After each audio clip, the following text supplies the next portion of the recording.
Shalom, meus irmãos, está começando mais um Examinando as Profecias e antes de estudarmos, vamos orar. Eterno nosso Pai, pedimos a Tua bênção sobre mais um estudo, a Tua direção, com perdão dos nossos pecados e o Teu discernimento para compreendermos as profecias do livro de Daniel. Em nome do nosso Salvador, Yahushua te pedimos. Amém.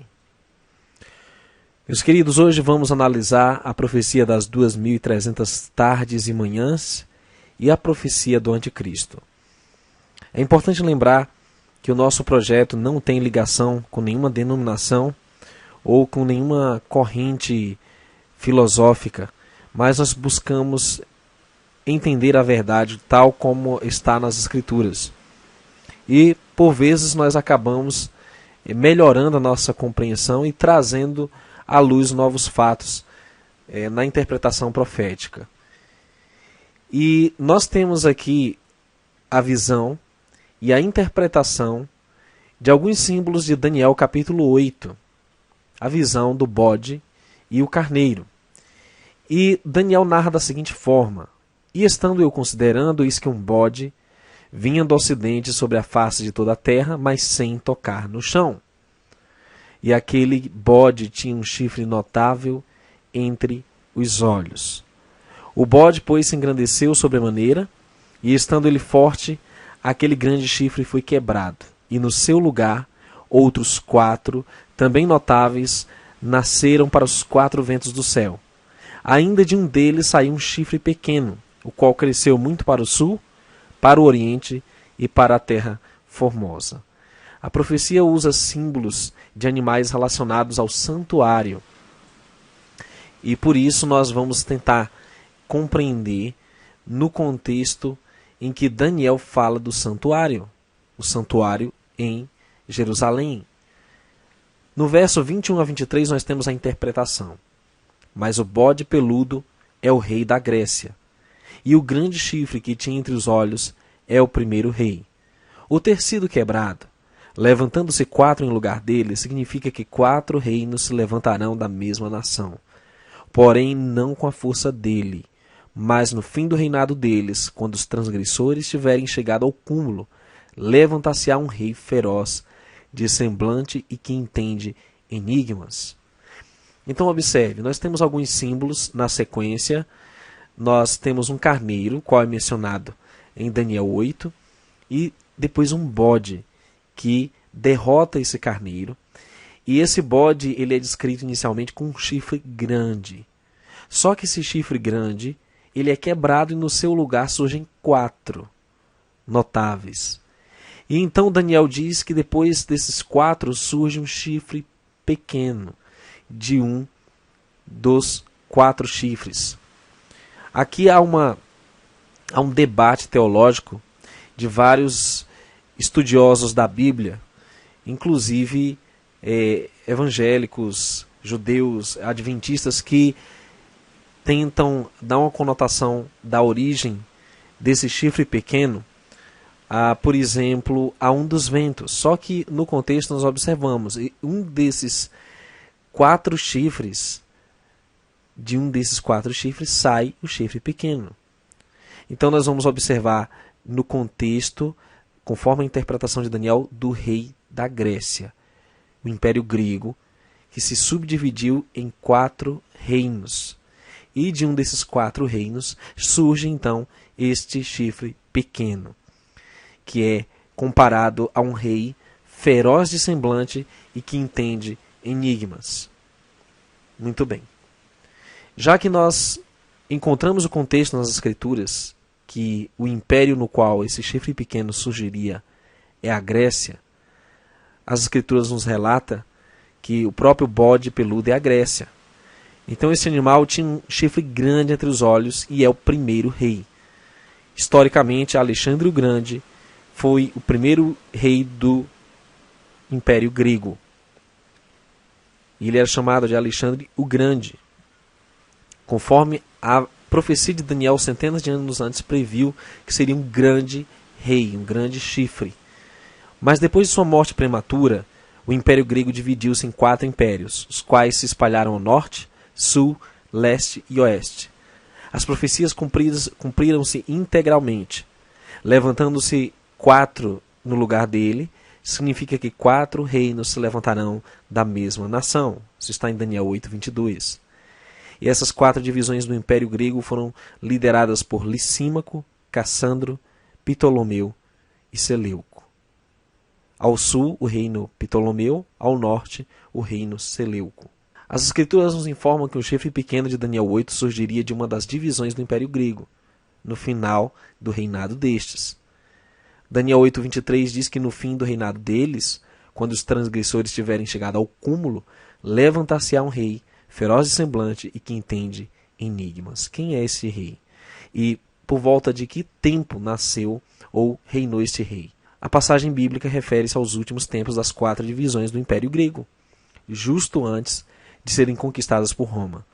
O Império Grego dividiu-se em 4 após a Batalha de Ípso, no ano 301 a.C. A queda dessas divisões ocorreu na seguinte sequência. O reino da Macedônia caiu no ano 168 a.C., o de Cassandro no ano 146 a.C., o dos Seleucidas no ano 65 a.C. e o de Ptolomeu, o último a cair, apenas no ano 30 a.C. Consideremos que o reino quádruplo deixou de existir quando caiu a Macedônia no ano 168 a.C. A profecia requer que o chifre pequeno apareça um pouco antes desse ano. Segundo a história e de acordo com o entendimento dos teólogos, o Império Grego dominou o mundo de 331 a.C. até o ano 168 a.C. Como cumprimento dessa profecia, no fim do reinado deles, no ano 168 a.C., de 175 a 164, levantou-se um rei feroz e sanguinário. Ele se chamou Antíoco Epifânio IV, da divisão dos Seleucidas. O chifre pequeno de Daniel 8 começou sua obra muito antes de Roma ter algum contato com os judeus. O primeiro contato que Roma teve com os judeus foi no ano 161 a.C. Desde então, Roma não interferiu nos serviços do santuário dos judeus. A prova é que quando o Messias esteve entre nós, eram os romanos que reinavam sobre Jerusalém e arredores. Mas os serviços do santuário ainda eram exercidos livremente, sem nenhuma restrição. A destruição de Jerusalém pelos romanos ocorreu somente no ano 70 depois de Cristo. O chifre pequeno de Daniel 8 não pode ser o mesmo chifre pequeno de Daniel 7, que é o anticristo. Porque Roma não se originou de uma das divisões do Império Grego. Roma surgiu na Itália e foi fundada no ano 750 a.C. e se tornou república em 501 a.C. Dominou o mundo de 168 a.C. até 476 depois de Cristo no Ocidente. E só caiu no Oriente em 1453. Portanto, é enganosa a interpretação de muitos teólogos ao afirmarem que Roma surgiu de uma das divisões da Grécia. Bem, existem diferenças claras entre o capítulo 7 e o capítulo 8 de Daniel no símbolo chifre pequeno.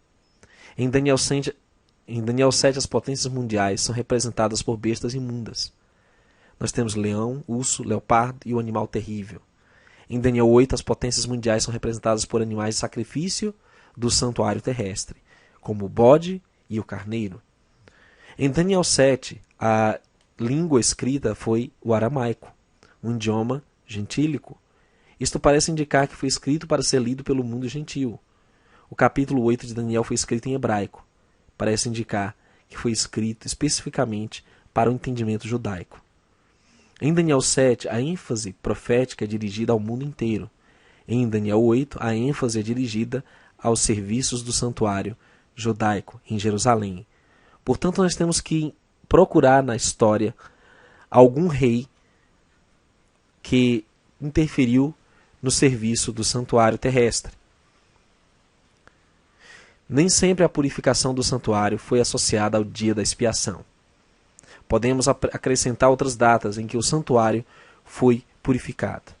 Alguns indicam que a purificação do santuário em Daniel 8,14 se aplica a uma purificação do santuário celestial. Mas, conforme veremos no livro de Ezequiel 45:18, nós temos uma purificação do santuário no primeiro dia do primeiro mês. Esta, por sua vez, não está relacionada com o dia da expiação. pois as datas são muito distantes. Este cerimonial de purificação está relacionado com a data do estabelecimento do tabernáculo, conforme registrado em Êxodo 40, verso 17. Em 2 Crônicas 29, 5, 15, 16 e 18, temos uma purificação também fora do dia da expiação, em razão de um período de negligência dos levitas. Esta foi promovida pelo rei Ezequias. Portanto, você observa que ocorreram purificações do santuário no primeiro mês, quando vários teólogos, como adventistas, dizem que a purificação do santuário se aplica ao dia da expiação, Yom Kippur, que só ocorre no 7º mês. Então não bate, não coincide com o mesmo período. Então querer relacionar a purificação do santuário sempre com o dia da expiação não passa de uma manipulação equivocada por muitos sinceros cristãos. Esse ritual de purificação do santuário se dá especialmente quando o serviço no santuário iria começar. Então o sacerdote ungia com azeite todos os utensílios sagrados, no lugar santo e no lugar santíssimo. Mas aqui vemos uma aplicação bem distinta do que, por exemplo, os adventistas fazem para a purificação do santuário. A preocupação de Daniel no capítulo 9 nada tem a ver com a questão das 2.300 tardes e manhãs do capítulo 9. No capítulo 9, o centro da atenção de Daniel era com a profecia relacionada com o cativeiro de 70 anos dos judeus. Em Daniel 9, 1 a 2, lemos: No primeiro ano de Dario, filho de Assuero, da linhagem dos Medos, o qual foi constituído rei sobre o reino dos caldeus, no ano primeiro do seu reinado, eu, Daniel, entendi pelos livros que o número de anos de que falara o Senhor ao profeta Jeremias, que haviam de durar as desolações de Jerusalém, era de 70 anos. Faltavam apenas 2 anos para o término do exílio do povo de Israel em Babilônia. Portanto, a grande preocupação de Daniel no capítulo 9 não era em relação à visão das 2.300 tardes e manhãs do santuário ser purificado, mas com o futuro do povo de Israel. Logo em seguida, Daniel fez uma oração. Durante a oração, percebemos nitidamente que sua atenção estava voltada não à questão das 2.300 tardes e manhãs, mas à profecia do profeta Jeremias quanto ao cativeiro babilônico. Em Jeremias 29, verso 10, 12 a 14 também diz: Porque assim diz o Senhor, certamente que passados 70 anos em Babilônia, eu vos visitarei. Cumprirei sobre vós a minha boa palavra, tornando a trazer-vos a este lugar. Então me invocareis, ireis e orareis a mim, e eu vos livrarei. Buscar-me-eis e me achareis quando me buscardes de todo o vosso coração. E serei achado de vós, diz o Senhor. E farei voltar os vossos cativos e congregar-vos-ei de todas as nações e de todos os lugares para onde vos lancei, diz o Senhor, e tornarei a trazer-vos ao lugar de onde vos transportei. Você observa que Daniel falava do cativeiro babilônico? O texto de Daniel 9:23 não pode ser extraído do seu contexto. Sempre que alguém tenta distorcer um contexto, ele vira pretexto. O fato é que quando Daniel ainda estava orando, o anjo Gabriel veio trazer as respostas de suas súplicas, as quais se relacionavam aos 70 anos de exílio do povo de Israel. Para isso, basta analisar o conteúdo das súplicas de Daniel 9, verso 4 a 20. Agora, tratando do chifre pequeno, será que a profanação ocorrida no santuário, o término e o terrível massacre de dezenas de milhares de judeus ainda durante o Império Grego não foram previstos e anunciados pelo Altíssimo ao seu povo? Teria o Eterno falhado?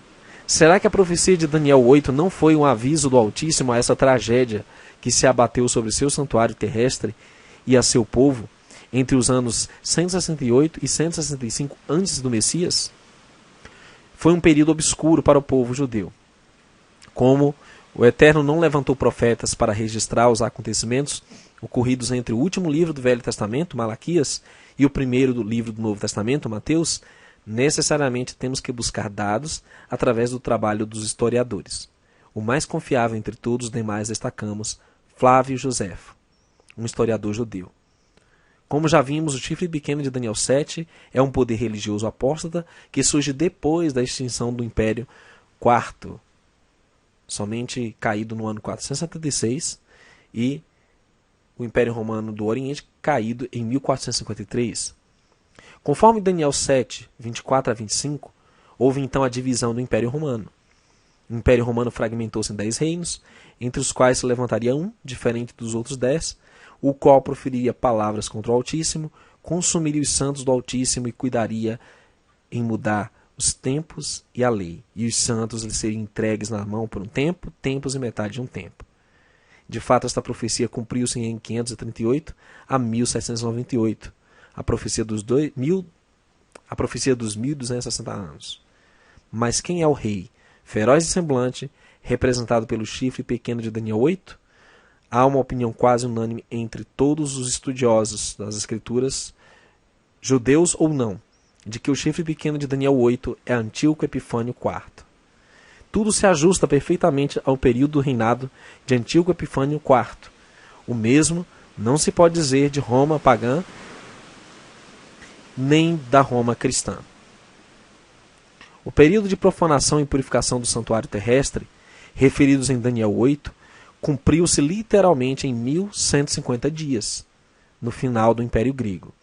Daniel 8,14, quando diz que até 2.300 tardes e manhãs o santuário será purificado, não fala em 2.300 dias, mas 2.300 tardes e manhãs.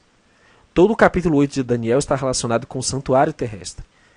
Como aprendemos, os animais aí mencionados têm relação com as atividades do santuário. Não se pode dizer o mesmo dos animais de Daniel 7. Estas 2.300 tardes e manhãs, pelo contexto, estão relacionadas com os sacrifícios diários do templo. Qual foi o entendimento de Daniel em relação ao holocausto, mencionado em Daniel 8, verso 11 a 13? Aqui está assim, em Êxodo 29. Isto, pois, é o que oferecerá sobre o altar: 2 cordeiros de 1 ano cada dia continuamente. Um cordeiro oferecerás pela manhã, e outro cordeiro oferecerás à tardinha. E outro cordeiro oferecerás à tardinha. E com ele farás oferta de cereais com a oferta da manhã. E conforme a sua oferta de libação, por cheiro suave, oferta queimada é ao Senhor. Este será o holocausto contínuo por vossas gerações, a porta da tenda da revelação perante o Senhor, onde vos encontrarei para falar contigo ali. O que Daniel tinha em mente eram os 2.300 sacrifícios, um à tarde, outro pela manhã. Não 2.300 anos como querem alguns. No santuário eram realizados 2 sacrifícios diários. Para sabermos a quantidade de dias, basta dividirmos 2.300 tardes e manhãs ou 2.300 sacrifícios por 2. O resultado será 1.150 dias literais. Não seria assim correto afirmar que 2.300 tardes e manhãs são exatamente 1.150 dias? Como que uma tarde mais uma manhã de sacrifícios pode ser igual a um ano profético? Isso não faz sentido. Nós temos 2.300 divididos por 2 turnos de sacrifício, e aí encontramos 1.150 dias literais. A história nos confirma que o santuário terrestre foi agredido e profanado por Antíoco Epifânio IV. No final do Império Grego, de 168 a 165, antes do Messias, e purificado por Judas Macabeus. Vários historiadores registraram em detalhes a invasão e a profanação ao santuário judaico por Antíoco Epifânio IV, inclusive sacrificando um porco no lugar santíssimo.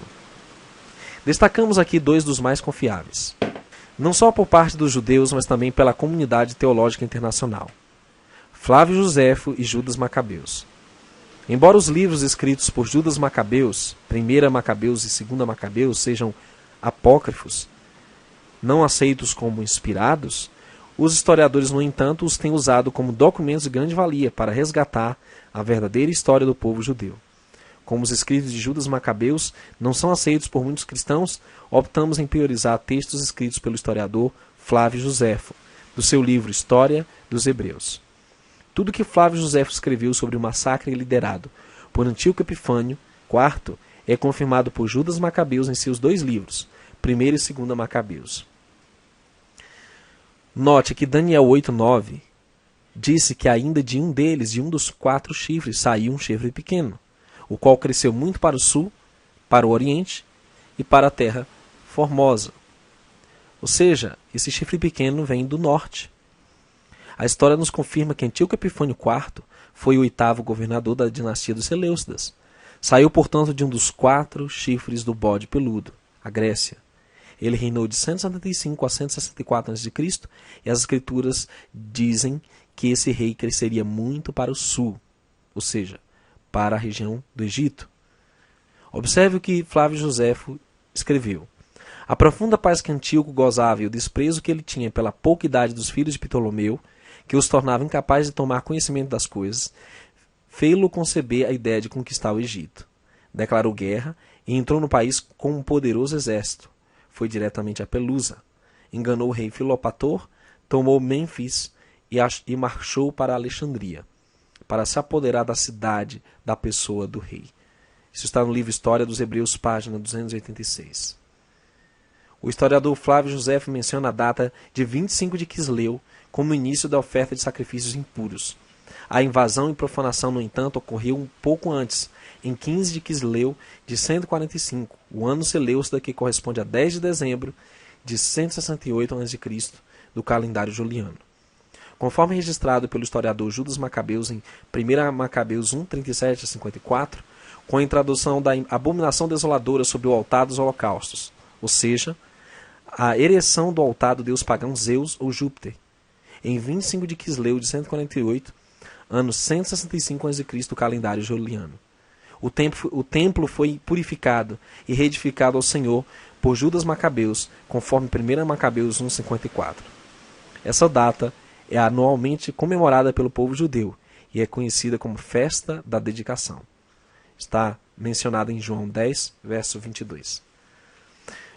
Contando o tempo desde a introdução da abominação no templo, em 15 de Quisleu de 145, ou seja, 10 de dezembro de 168, no calendário juliano, até o 25 de Quisleu de 148, que é 20 de dezembro de 165 pelo calendário juliano, temos 3 anos e 10 dias, ou seja, 1105 dias. 365 vezes 3 mais 10, faltando para 1150 apenas 45 dias. Segundo a nota de rodapé da Bíblia Católica, Edições Paulinas, Pontifício Instituto Bíblico de Roma, o dia 15 de Quisleu corresponde a 10 de dezembro de 168, e conforme Braille, em A Neglected Era, o decreto contra a religião judaica, emitido por Antíoco Epifânio IV e descrito em 1 Macabeus 1,41, foi enviado em 25 de outubro de 168 a.C.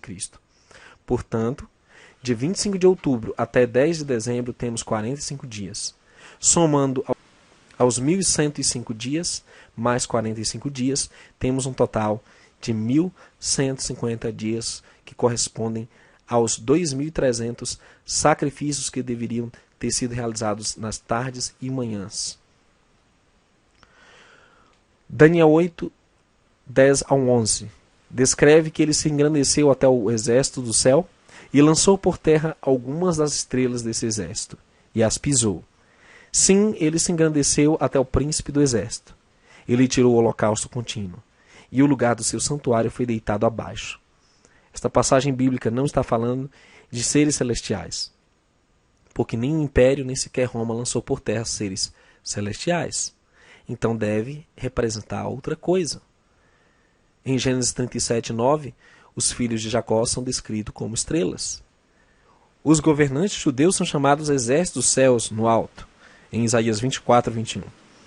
O termo príncipe do exército tem o significado de cabeça, chefe, general, administrador.